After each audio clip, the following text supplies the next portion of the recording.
সঙ্গীন প্রণয় শক্তি পর্ব 4 লেখিকা সুরায়া রাফা। ভেঙে গুড়িয়ে যাওয়া আশাহীন হৃদয়ের ছটফটানি আর তীব্র যন্ত্রণা নিয়ে যা হোক কেবলই ঘরের দুয়ারে পা রেখেছিল ওরও।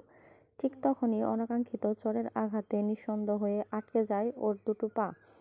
পাঁচ আঙ্গুলের শক্ত ছাপ লেগে যায় নতুন তুলতুলে আদরের গালে। রক্ত জমে ফসা লালগুলো মুহূর্তেই ধারণ করে কালচে বেগুনি রং। গলাটা বড্ড জ্বালা করছে, তবে সেদিকে হুঁশ নেই ওর। মাথার মধ্যে কুণ্ডালি পাকানো হাজারো চিন্তাদের পাছে ফেলে দিয়ে শুধু একটা প্রশ্নই বারবার উগরে দিচ্ছে ওর মস্তিষ্কটা। কি করেছি আমি? ওরু যে এতটা ব্যথা পেয়েছে, নিজ গালে হাত দিয়ে ছলছল এক নয়নে এভাবে বোকাদের মতো তাকিয়ে আছে, তার কোনোটাতেই আপাতত ধ্যান নেই অনুর। রাগের তোপে এখনো শরীরটা ভিড়ি করছে ওর। ইচ্ছে তো করছে অন্য গালে আরো একটা চড় বসিয়ে দিতে। অনুরাগে ফুসফুস করছে দেখে ওরু কেঁদেই ফেললো। ঠোঁট উল্টে অস্পষ্ট সুরে বলল, কি করেছি আমি? এভাবে মারলি কেন? পৃথিবীতে কি মার খাওয়ার জন্য জন্ম হয়েছে আমার? অনু তাতে দাঁত পিষে বলল, আমি ছাড়া আর কে মারে তোকে? ওরু বলতে চাইলো, কে আবার? এ বাড়ির ছোট কর্তা। দেশে থাকতে তো সকাল সন্ধ্যা গায়ে হাত তুলতো। যদিও সে বহু অতীতের কথা, সে কারণে ওরু সেসব ভাবতে চায় না। আর মুখ ফুটে বলল, অযথা কারণ ছাড়া কেন মারবি আমাকে? কই কখনো তো কারণ ছাড়া ভালোবাসিস না, সারাক্ষণ শাড়ির উপরেই রাখিস। আমি কি তোর সতব না পা? অনু রাগে অঙ্কারে যেন একটু ঘি ঢালছে এই মেয়ে। ক্রমশ মেজাজ খারাপটা বেড়ে যাচ্ছে। অনু কিরমিরিয়ে বলল, একদম পাকামি করবি না ওরু। আচ্ছা, তোর কি মায়ের জন্য আধো কোনো চিন্তা আছে বলতো আমায়? নেই তাই না? এভাবে কেন বলছিস আপা? বলছি কারণ তুই একটা হাঁদারাম। আমি কি না তোর উপর ভরসা করে এত বড় একটা দায়িত্ব দিয়েছি? কি করেছি প্লিজ খুলে বলবি? চেঁচিয়ে উঠল ওরু। অনু এগিয়ে গিয়ে টেবিল থেকে ল্যাপটপটা এনে ওর হাতে তুলে দেয়। নিজের চোখে দেখে নে। ল্যাপটপের ফটো স্ক্রিনে ইমেইলের ইনবক্স ভাসছে, সেই সাথে কতগুলো নতুন ইমেইল, সবগুলো আমেরিকা থেকে এসেছে। যা দেখে ওরুর কান্না ভেজা চোখ দুটি খুশিতে চিকচিক হয়ে ওঠে। ও কাঁদতে কাঁদতে বলে, আপা কোম্পানি থেকে ইমেল এসেছে, ওরা আমাকে উন্নত চিকিৎসার জন্য ইউএসএ নিয়ে যাবে। এটা তো খুশির খবর। অন্য একটা দীর্ঘশ্বাস ছেড়ে রাগ মিশ্রিত গলায় বলে, হ্যাঁ এটা খুশির খবর, কিন্তু এই ইমেল আরও 1 মাস আগে এসেছে। ওরা ভিসা টিকিট সব পাঠিয়ে দিয়েছিল, এই সপ্তাহে ফ্লাইট। আজ কৌতূহলবশত আমি যদি মেইলের ইনবক্স না চেক করতাম, তাহলে এই টিকিট আর ভিসা আমাদের কোনো কাজেই আসতো না। কারণ গত 1 বছর ধরে তুই শুধু রোবটের মতো ইমেইল পাঠিয়ে গেছিস, কখনো ইনবক্স কিংবা আদার বক্স চেক করে দেখিসনি। যদিও আমি এটা আরও 1 সপ্তাহ পরে চেক করতাম, তাহলে আমাদের মায়ের চিকিৎসার কি হতো বল আমাকে? অনুরুষ্ট চিৎকার শুনে কেঁপে উঠে ওরু। ওর এই মুহূর্তে কিছু বলা নেই। প্রথম কয়েক মাস ইনবক্স চেক করে কোনো লাভ হয়নি, তাই ও ধরেই নিয়েছে ইমেলের কোনোরূপ প্রতিক্রিয়া আর আসবে না। অতএব প্রতিদিন ইনবক্স দেখে দেখে আশাহত হওয়ার কোনো মানেই হয় না। এত কষ্টটা দ্বিগুণ হয়ে হৃদয়ে জেঁকে বসে। কিন্তু সকল চিন্তা ভাবনার ঊর্ধ্বে গিয়ে এমন কিছু হবে সেটা ওর কল্পনাতেও ভাবেনি। ও আরও একবার সংকুচিত চোখে ল্যাপটপের আর মেইলটার চোখ বোলালো। সকল নিয়ম নীতি হলক করার শেষে একবারে নিচে ছোট ছোট অক্ষরে লেখা, Mr Pratyay Ehsan, CFO of JK group of industry. ওরু নামটা দ্বিতীয়বার আওতায় প্রত্যয় এহসান। ইনি কে আপা? অনু ঠোঁট উল্টে বলে, হবে হয়তো কোম্পানির দায়িত্বরত কেউ। ওরু একে একে সবগুলো টিকিট চেক করলো। তার মধ্যে অরোয়া শেখ নামেও একটা টিকিট রয়েছে। অনু পাশে এসে বলে, আমি বুঝলাম না ওরু, তোর জন্য একটা টিকিট পাঠানো হয়েছে, তুই অবশ্য না গেলেও হতো। অনু আশ্চর্য হয়ে পেছনে চাইলো। কি বলছিস আফা? তোরা অত দূর চলে যাবি আর আমি ফাঁকা কৃতিকুঞ্জে একা কি করব? ভূতেরা আমাকে আস্ত রাখবে বলে তোর মনে হয়? তুই এটা বলতে পারলি আমি নির্ঘাত তোর সৎবোন? হয়েছে, ড্রামা বন্ধ কর। আমি কেন বলছি সেটা শুধু আমিই জানি। কেন বলছিস? যতই উন্নত চিকিৎসা হোক না কেন, মায়ের কাছাকাছি সবসময় আমাকে থাকতেই হবে। তাহলে বিদেশের বাড়ি তোকে আমি কার কাছে রেখে যাব বল? তার উপর কৃতি ভায়া মানুষটাও সুবিধার না। অরু মৃত হেসে অনুকে আশ্বাস দিয়ে বলে, আমি কি আর ছোট আছি রে আপা, আমি ঠিক সব পরিস্থিতি ম্যানেজ করে নেব, তুই দেখিস। তাছাড়া অতগুলো বছর পর তিনি নিশ্চয়ই আগের মতো নেই। হতে পারে এতদিনে রেষারেষি করে আমাদের জন্য বিদেশি ভাবি রেডি করে রেখেছে।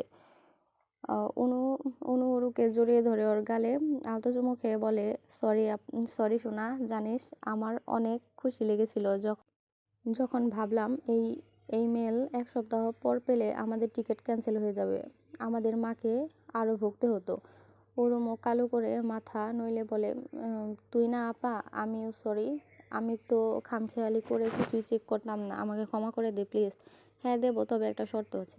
কি শর্ত? এখন এই মুহূর্তে আমার সাথে মার্কেটে যাবি, অনেক প্রয়োজনীয় শপিং করতে হবে, এই সপ্তাহে ফ্লাইট। ওরও নিজের হাতের বাঁধন শক্ত করে অনুর গলা জড়িয়ে ধরে খিলখিলিয়ে হেসে বলে ওঠে, আপা আই লাভ শপিং, কতদিন নতুন জিনিসের গন্ধ পায় না। তারপর আনমনে বলে, এবার আমি নিখিল ভাইকে ঠিক খুঁজে বের করব। আজ রোববার, প্রতিদিনের মতো আজও পড়ন্ত বিকেলে সূর্য কিরণ হানা দিয়েছে। খোলা আঙ্গিনার নাই মহলের বিস্তার ছাদ ছুঁয়েছে।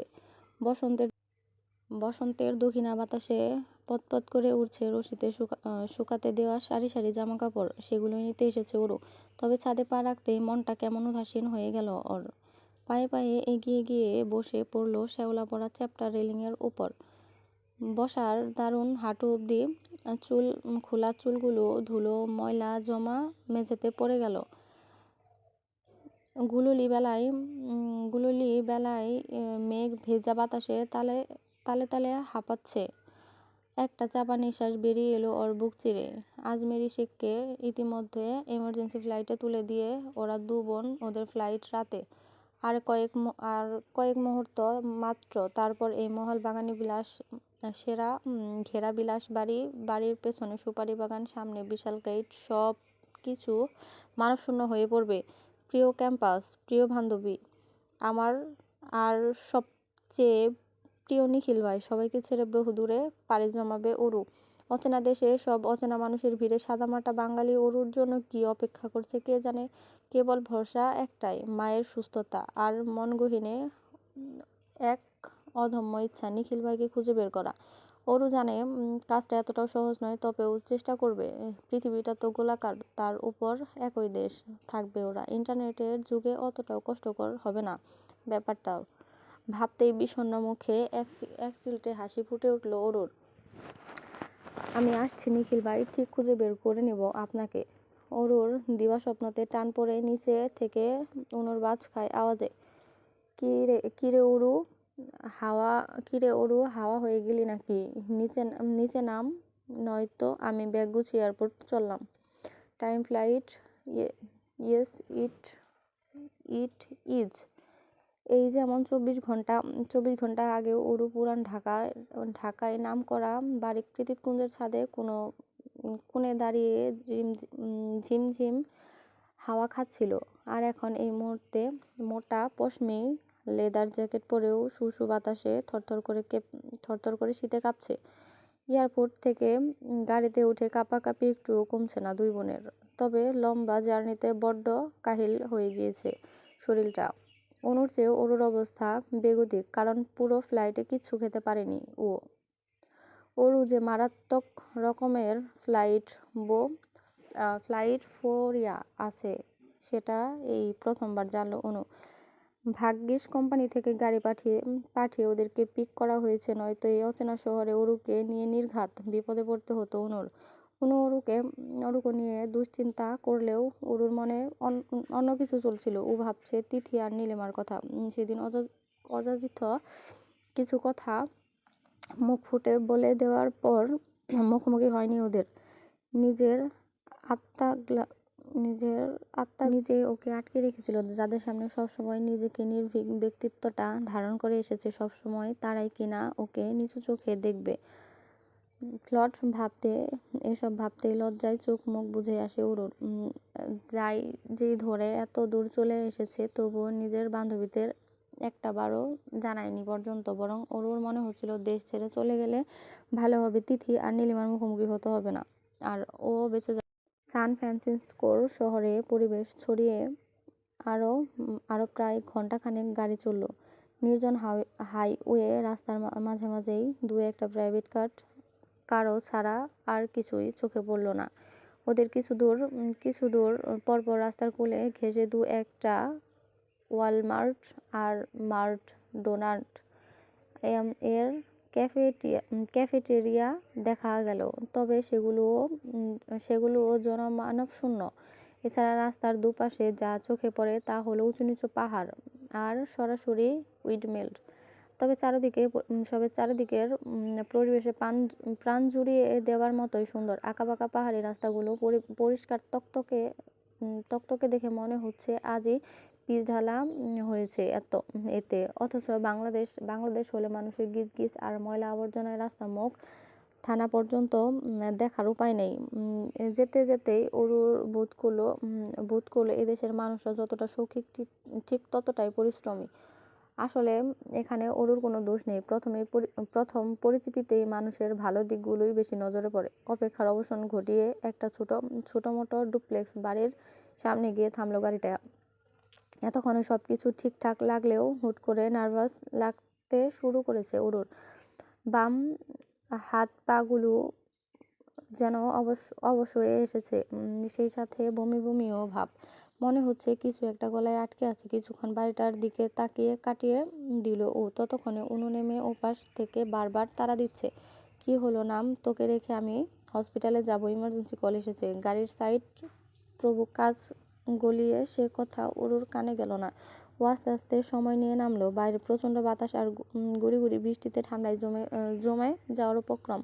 অরু নামলো। ড্রাইভারের মতো লোকটা একটা কার্ড ধরিয়ে দিয়ে বলল, this is house password. Aru মাথা কাত করে কার্ডটা নিল। অনু এগিয়ে এসে অরুকে বলল, তাড়াতাড়ি চল, জমে যাব নইলে। অরু এখনো নিশ্চুপ, শুধু উপর নিচ মাথা নাড়িয়ে সায় জানালো। কিন্তু অনু আর বাড়ির ভেতরে ঢোকা হলো না। তার আগেই ওর ফোনটা বেজে ওঠে। ফোন রিসিভ করে অনু কি বললো সেসব কিছু কানেই যায়নি অরুর। তবে তার পরপরই ওর শরীর জমে হিম হয়ে গিয়েছে। বাইরে খারাপ ওয়েদার, এই শীতল তার কাছে কিছুই নয়।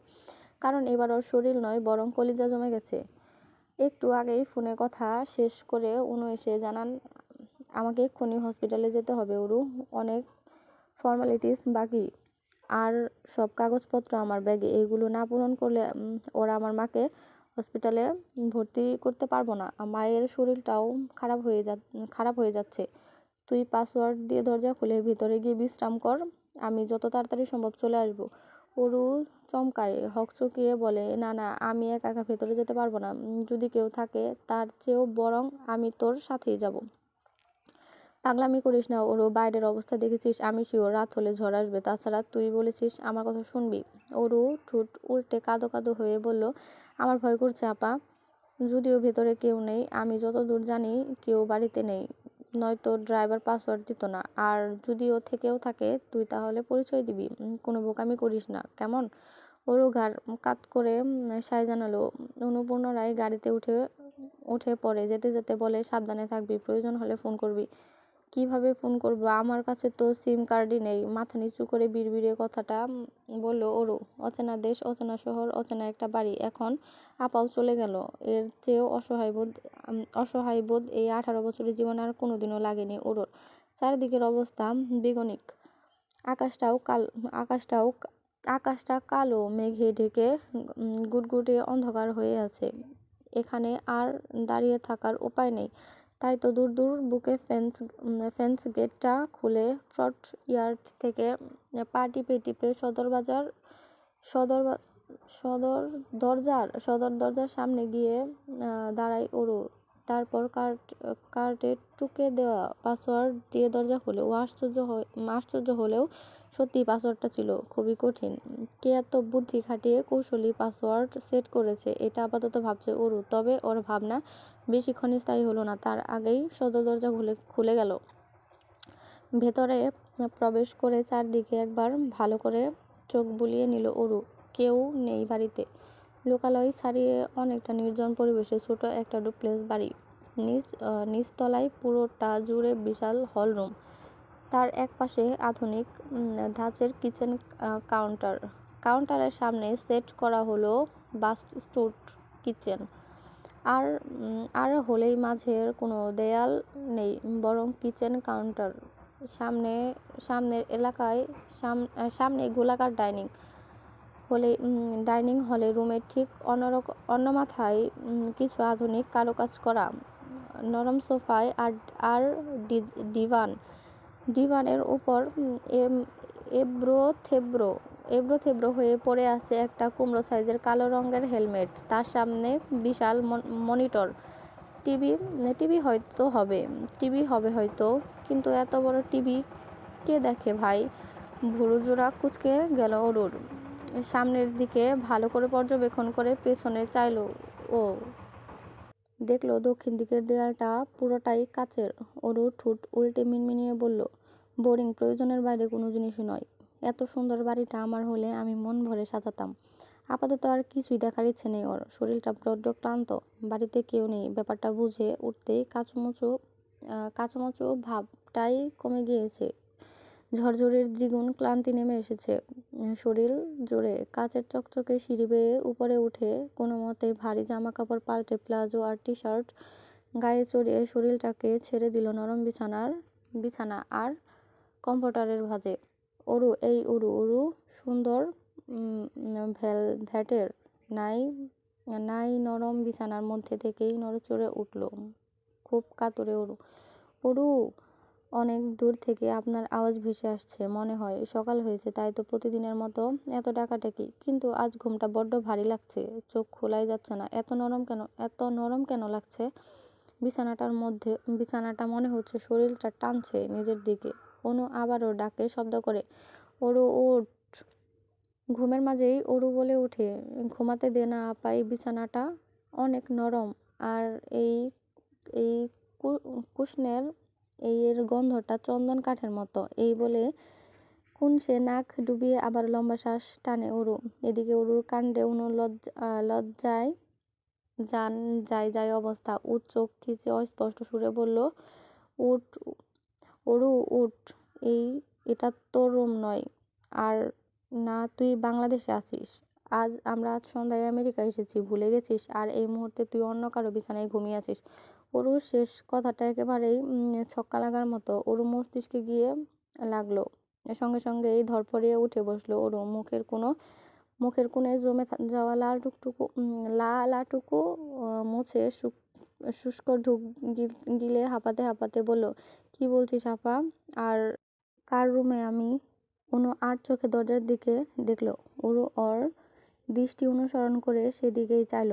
দেখল ফুল স্লিভ সাদা টি শার্ট আর ব্ল্যাক ট্রাউজার পরিহিত লম্বা মতো লোক।